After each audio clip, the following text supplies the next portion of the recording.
Hello, kiddies. I'm Alice Cooper, and I'm on zopetus.com. And you better be listening, because I know where you live.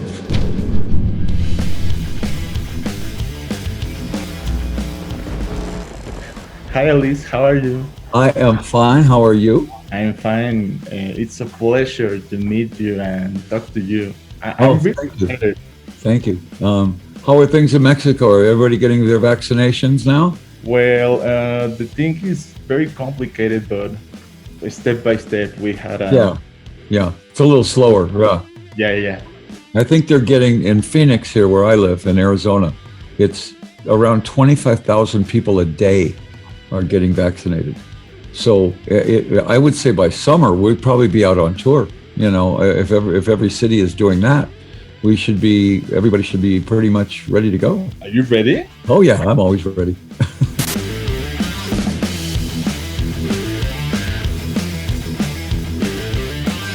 First of all, since you announced Detroit Stories, I was really struck by the concept, paying tribute to the city that saw you become a legend.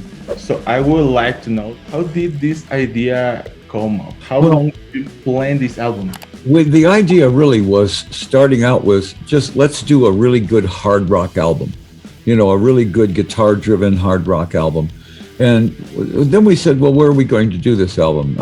Nashville? And I went, no, Nashville's not hard rock. LA? No, LA's not hard rock. But the only place that really is hard rock is Detroit. That's the home of Iggy and the Stooges and the MC5 and Bob Seger and Ted Nugent and, you know, Susie Quatro and Alice Cooper, all these hard rock bands, you know. So we went there to do the album.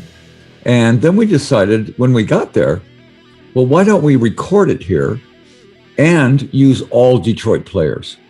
I won't use my band, my normal band. I'll just use all Detroit players. And that way we'll really get a flavor of Detroit. And these were all guys that I knew back in 1970 from Mitch Ryder's band and from the MC5 and from Grand Funk Railroad and all these other Michigan bands. So it was a really good band, and we just did everything live in the studio. Talking about this flavor of Detroit, I must confess I have never been to Detroit. But for some strange reason, when I listened to this album, the music took me to that city. I feel you achieved to capture the essence through these songs. Thank you. Did you go back to some places from your hard rock era to get inspired? No, I didn't really have to. I mean, I was born in Detroit. That was my hometown. So I was more interested in getting a little taste of all of Detroit. It is the hard rock capital, but it's also Motown. So a song like $1,000 High Heel Shoes, we decided to make that a Motown song. An Alice Cooper Motown song, which is weird. I've never done that before, you know. And then we decided to do a blues song like Drunken Love with Joe Bonamassa, you know.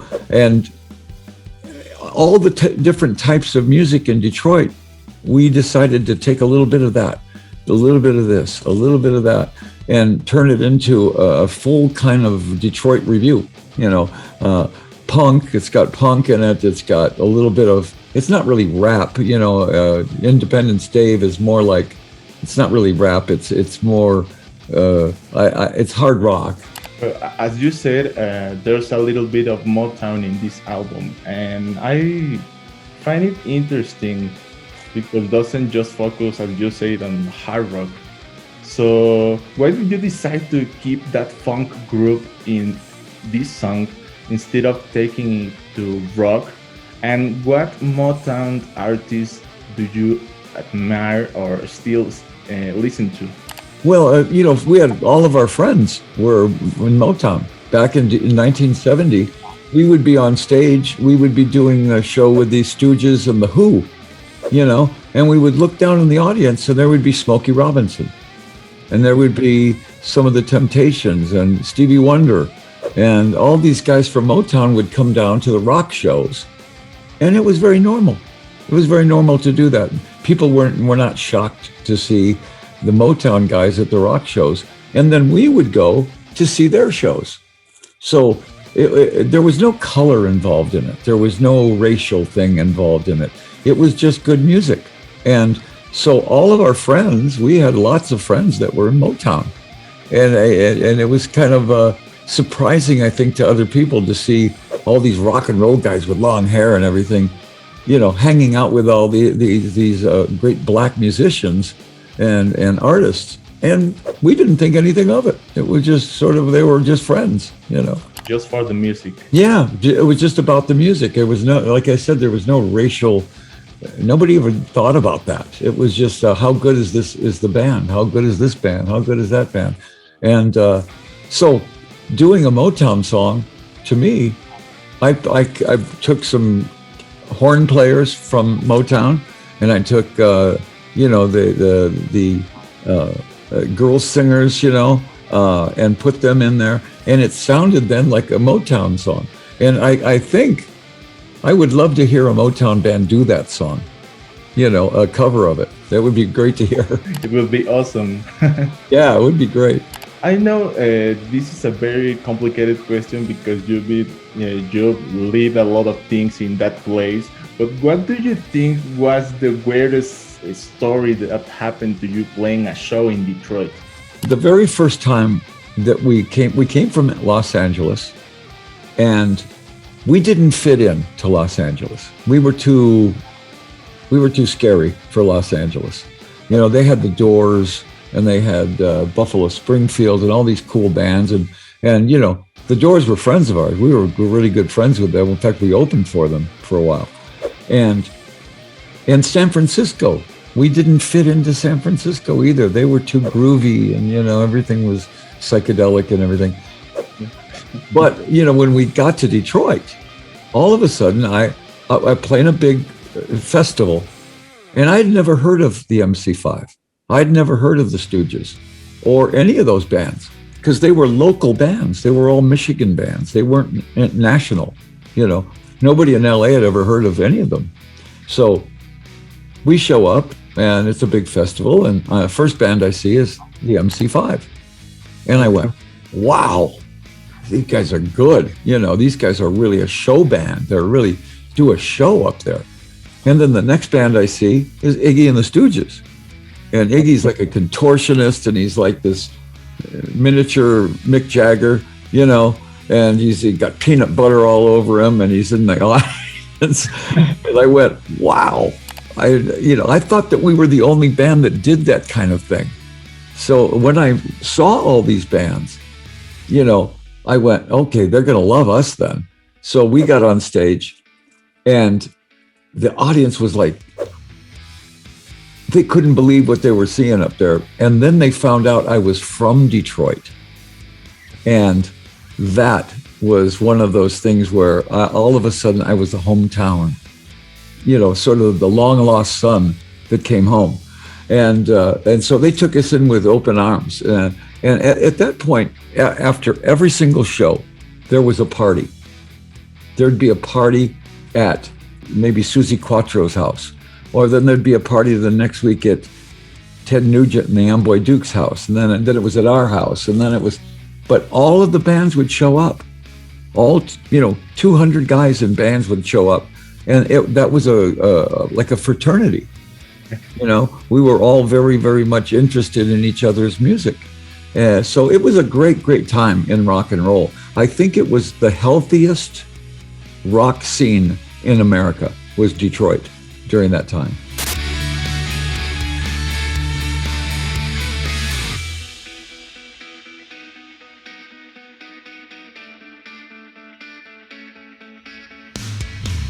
I read an interview where you said that nowadays the formula that got you to success wouldn't work. But besides the music, many people still come to your concerts to see the show.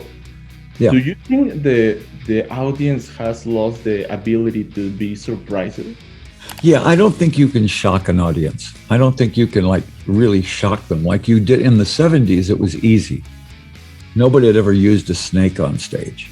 Nobody had ever used a guillotine on stage. Everybody was a little bit afraid of blood on stage. And we, our show was like Halloween, and every single night though. And we played it very seriously. So we wanted people to believe that this was really a spooky thing, and it was very crazy. It wasn't satanic though. There was nothing satanic in it. It was much more vaudeville. It was much more kind of like mixing up horror, comedy, and rock and roll. And I think that shocked a lot of people, especially shocked the parents. And, first of all, here's a guy named Alice Cooper. Sure. Has a snake, and he has makeup on, and there's blood all over his shirt.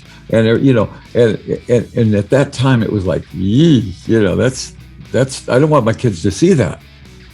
When the kids saw it, they went, Mom and Dad, this show is really cool. You've got to go see it. When the parents did see it, they went, oh yeah, the show is really good. And so now, in this day and age, we have so much social media. We have so much things that are more shocking than anything that Rob Zombie or Marilyn Manson or Alice Cooper could do.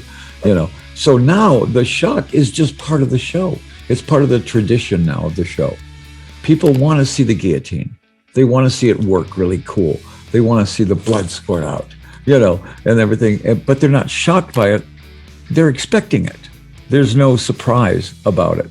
And in the early days, there was a lot of surprise. And now there's really not a lot of surprise to it. But people want to see it. They feel cheated if they don't see it. After so many years of career, albums, tours, hits, and more, what motivates you to keep composing albums and playing all over the world? I think if when people ask me, have you written your best song yet? And I go, no, I haven't. I still think my best song is still coming. I still think my best show is in the horizon. I haven't gotten there yet.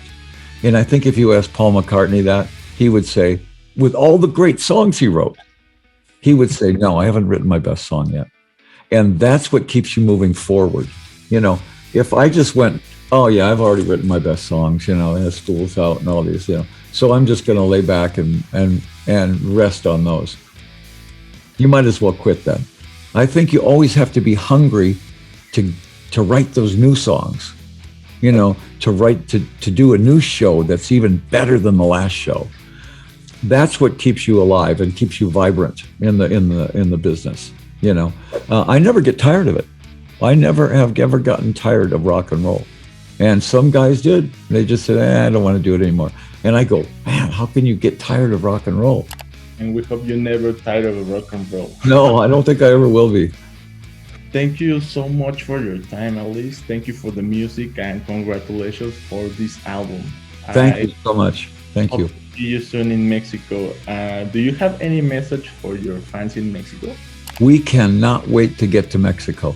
We love Mexico. And as soon as they allow us to go back on tour, we're going to make sure that we go to Mexico City. Because we missed that big show there that we were going to do, and we want to go back and do that show. So everybody in Mexico, get your vaccination so we can come. Okay. Thank you so much, Alice. Thank you, guys, and I'll see you soon.